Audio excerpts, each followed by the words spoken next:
Welcome to Last in Line podcast, where we are highlighting, showcasing, and spotlighting great leaders of faith who have overcome adversity, cultivated resilience, and served others in a significant capacity. So settle in and be encouraged by this episode of Last in Line podcast. Gentlemen, I am excited to be here. We've got good stuff for you today. I have been doing a little soul searching with this particular topic and talking about heroes, heroics, heroism, or heroism, I guess is the better way to say it. I have thought about virtue, integrity, those kinds of, I guess, manly type foundational words that I think we all take for granted. And although we could agree that we all need to pursue those, I don't know if everybody completely has a clear picture of what those are or how to get there, how to obtain those, how to accumulate as much virtue or execute action and behavior that aligns with virtuous behavior and virtuous action. So I think I'm going to, and I'm certainly no professional or expert on the matter, but I'm starting to learn a little more about just the word and the origin of virtue and those kinds of things. And I'm not a big history buff, so I'm not going to give you a history lesson, even though a lot of you might appreciate it if I did, but go look it up. As I say, Google it on up and do as much virtue research as you want. But what I will say is I did look up kind of the word origin. And so from the Latin virtūt, stem of virtus, which is maleness, worth, and virtue. So vir, or the verb, which is the vir, is man. Okay, the tous is moral excellence, goodness, and righteousness. So a good, morally excellent, and righteous man is a virtuous man. And I believe that we should all be in pursuit of virtue.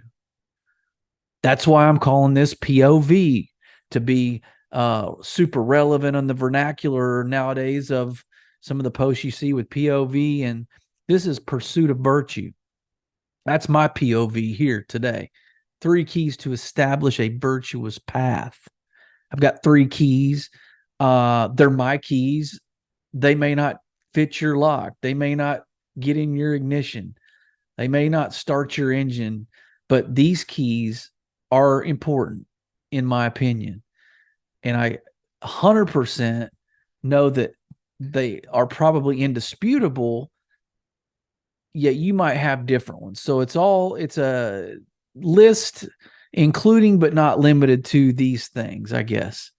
And I would encourage you, if you don't necessarily agree with these, come up with your own. Do some research on the word. But I think these are going to pretty much encapsulate a lot, of what virtuous living should look like. I have a lot to learn here, obviously. I mean, I'm 51 and I'm doing a talk on virtue, which I should have probably known a lot more about it 30 years ago, but I don't know that even came up in conversation with the circles I ran in. The behavior certainly was not virtuous of the circles I ran in. I guess I could do a little PSA real quick and ask you to purchase my latest book on spiritual warfare called Operation 333. It's the little black book on strategic spiritual warfare. It's really straightforward. It's simple. It's a guide.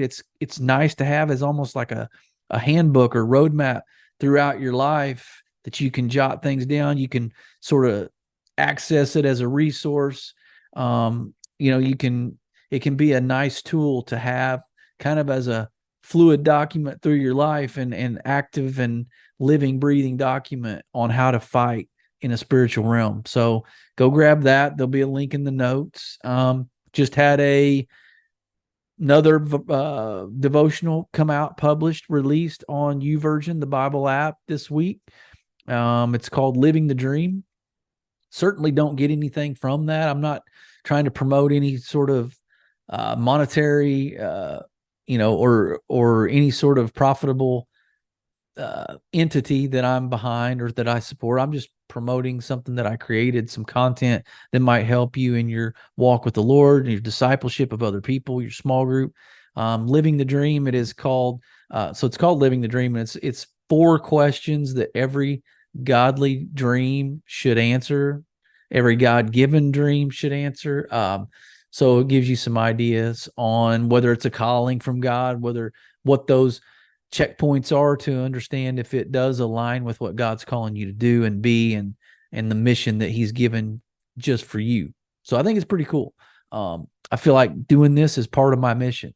I feel like aligning this gift and the potential need that's out there and aligning with what I feel like God's empowered me to do and my passion, when those all align and those stars kind of cluster up together, I think you might be onto something as far as your mission and your purpose. So I think that's what I've come across and realized with this podcast. It's really a passion, and I enjoy it. So I hope it serves you. Now let's get into this. Now that we've kind of scratched the surface on what we have defined virtue to be,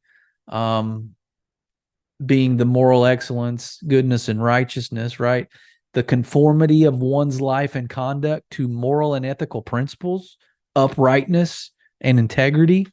It's another definition I found. So we are loaded down. There's no excuse now for why you don't pursue virtue, because now you know what it is. Now we're going to tell you how to get there, and we're going to tell me how to get better at it. So the 3 keys to establish a virtuous path are what I have for you today. And the first one, probably just going to dive right into it. Might be a short and sweet episode today. I don't know, but there's a chance. There's a chance, PSA number 2, that I could go off on a tangent. I could get derailed and just get off on a diatribe about something. So warning, disclaimer. So here you go. The first key to establishing a virtuous path, and that's what you should be doing. Like I said, maleness, worth, virtue stems from the word virtūs, right? Man. So guys, we're men. This is right up our alley. This should be our swim lane.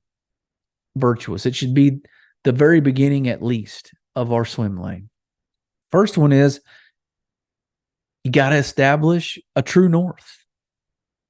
If you don't have any idea what your north is, what your I don't know, your code, I guess, what is your true north that you've established to be your spiritual baseline, the moral compass that you've identified to be virtuous and about character and integrity? You've got to establish those guardrails and boundaries and foundation. And I say it begins with faith. That's where your true north is.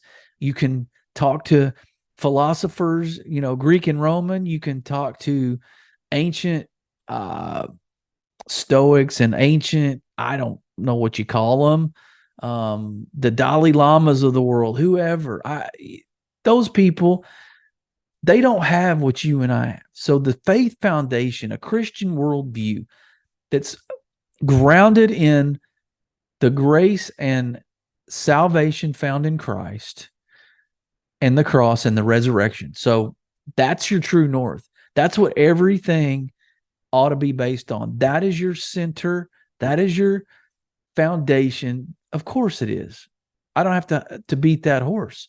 I will say sometimes the further we get from God, the more blurry those lines get.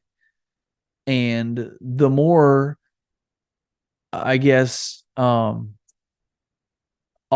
center, and the plumb line gets rerouted a little bit. If you're into any sort of construction, you know what the plumb line is. But the further we get from God, the blurrier that vision is, the blurrier those lines get, and the guardrails get further and further away. And we start creating our own north. And that is a slippery slope. So you've got to establish that true north. You've got to get very clear on what you are, who you are, and whose you are. And really, this life is about stewarding what God has created, what he's given us. Our portion of the world is to do our portion and steward it with honor and virtue. And so if we're not doing that, nothing else matters. So we got to establish the true north, the moral compass, the compass that encompasses everything that we stand for. That's what you've got. That's where our starting point is. Okay. That's the starting line, and nothing matters if you can't get there. That's number one. Number two, you've got to hold yourself to a standard. So we've established our true north based on what we've identified as the thing leading us, the person leading us. God, Father, Holy Spirit. God, Father, Son, Holy Spirit. We've established that to be the true north. That's our compass. That's what directs us, what guides us, what sustains us. Literally the heartbeat of what we are and who we are stems from that. So the second part is to hold ourselves to the standard that actually aligns with the true north that we've established and that we've identified. That true north has a standard in order to stay in line with said true north. And it's got to start with self-accountability. We talk a lot about sharpening iron, iron sharpening iron. We talk a lot about community and guys and friend groups and accountability that way, bi-directional benefit of the accountability, and having that group of guys you can count on. But it's got to start with you. You've got to be accountable. You've got to hold yourself. No one else is going to do it for you. No one's going to hold the bar. No one's going to get you up to the bar. You've got to raise the bar on your own. And so you've got to be able to establish the self-accountability necessary to be able to live up to that standard. Of course, you're never going to be perfect, and we're not going to live up to perfection. That's not what I'm saying. Some of the expectations we set are okay if they're lofty, and we may fall short. That's fine. We learn more from pain and failure and mistakes than we do from success and triumph and victory. But establish yourself accountable and identify those triggers that are out there that actually hinder your accountability to yourself. Those triggers that might tempt you away from that standard that you've set, ultimately taking you away from that true north. So you get off course and your GPS coordinates don't align with what you've established as the true north. So to identify the triggers, know what are those things that could lead you astray, whether it's people, toxic relationships, whether it's the love of or idolatry of money and possessions, whether it's sinful, lustful, fleshly desires that separate you from God and from the course that you've identified to be the standard. This sounds pretty simple, and it sounds kind of common sense, but you would be amazed if we don't, like the number of people that don't break it down to its simplest form, down to the studs on our character and integrity and virtue that we need to pursue, because nothing else matters if we haven't pursued virtue and attained a virtuous life. If we haven't gotten to the point of that bar being set of virtuous character and integrity, then nothing else is going to matter. And, there are triggers that you've got to identify, whether you admit it or not. You know what separates you. You know what drives a wedge. You know what creates that distance between you and the standard, between you and the true north, the moral compass, God the Father. You know what separates you. You got to identify. If you don't want to be better, if you don't want to pursue virtue, then it doesn't matter if you identify those triggers. You're just going to keep taking the bait. You're just going to keep following down the yellow brick road of sin, temptation, idolatry, lust, all the things that are toxic to your spirit. And I say, when you hold yourself to this standard, again, number 2 is holding yourself to the standard. When you do that, you accept nothing less. So once you've gotten to that point, you have identified what that is, that standard of virtue and integrity. Once you've identified, that bar doesn't move, that scale doesn't slide, that goalpost doesn't move. It's not about situational ethics, creating what works for you in the moment or today, what you feel like. It doesn't move. That's the difference between people who don't understand virtue, much less pursue it or even want it, and the people that actually live by it and don't give themselves any other option because they accept nothing less. It's not a perfection path. It's a virtuous path. I have control of that. Virtue doesn't require any sort of success or accomplishment or obtaining of a goal, right? A conquering of a victory of a particular tangible thing that you're going after. Virtue just requires your heart to be right and for you to pursue what's good and righteous and worthwhile to your spirit. And you accept nothing less because you actually call the shots. Okay, you're calling the plays, you're the OC of your virtue and what you pursue, how you pursue it. You're in control of that. I'm in control of it. I should accept nothing less than me pursuing that every day. What's required of me to pursue that? I've got to not only establish the true north, but I've got to hold myself accountable. Like I said, I've got to identify what might kick me off that path. Okay. I got to identify. I can't accept anything less. I have to understand that it's a grind every day to intentionally pursue virtue. It's not pursuing me. In fact, it feels like it's evading me some days. And you know what I'm talking about. Some days it feels like you can't track it down with a 10-foot pole. You couldn't find it with a GPS system. You could go off-roading all day and never find virtue, it feels like. So it has eluded us long enough in society with a particular, certain men out there that fail to rise up to their calling and their role. Okay. So we're different. Hopefully you're different. You're listening to this, and I'm just one of many that you listen to. And I'm just thankful that you got to me today, because I know there's a bunch that you listened to before you listen to this, but I'm just thankful you got here because you're actually trying to grind and pursue virtue. So that's our POV. It's pursuit of virtue. And our last one with how we do this is we've got to refine, solidify, and multiply our skill set. That's 3 things within the one. So yeah, I've got 3 in number 3. All of those in one: refine, solidify, multiply your skill set.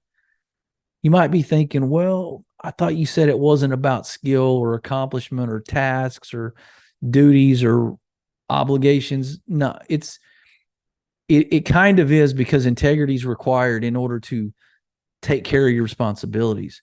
But to refine, solidify, and multiply your skill set has got to be bigger than just you being good at something. So, of course, refining your skill set requires a little bit of failure. You've got to buff out some of the rough spots, which requires resilience. To solidify some of your skill set, you've got to absolutely increase the knowledge and the wisdom by which you operate and accumulate.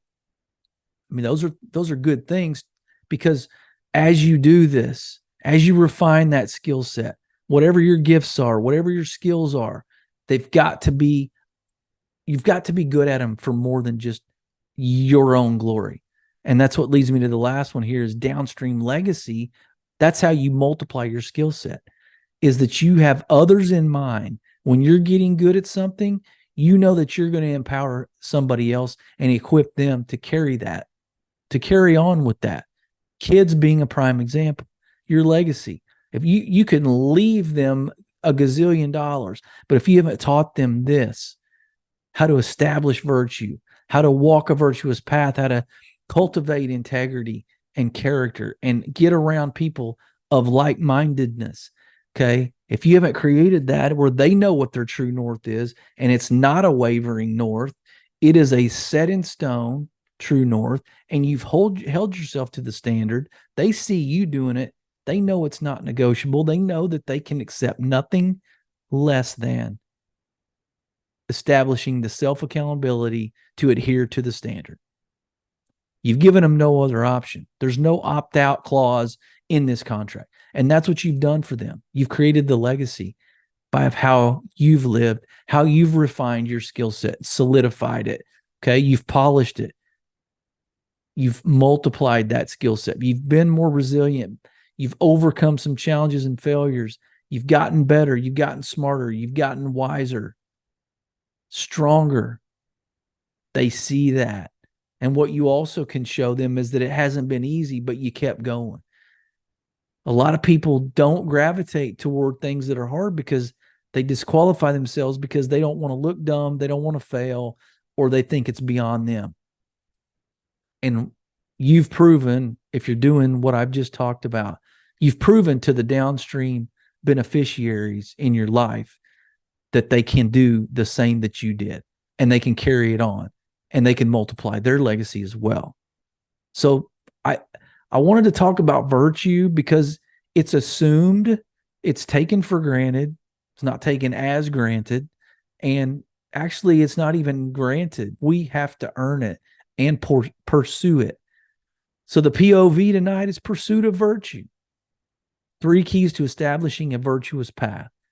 And how we've done that is we've established a true north, number 1. Number 2, we hold ourselves to the standard that we've created. We've accept nothing less than that. And number 3, we refine, solidify, and multiply our skill set for those that follow behind us. Gentlemen, hope you're having a good week. We're a couple weeks from Christmas time, and it's a great time of year. I hope you're doing well. Hope this message helped you. I don't know how many of you do listen to this on video or see what the hat I'm wearing, but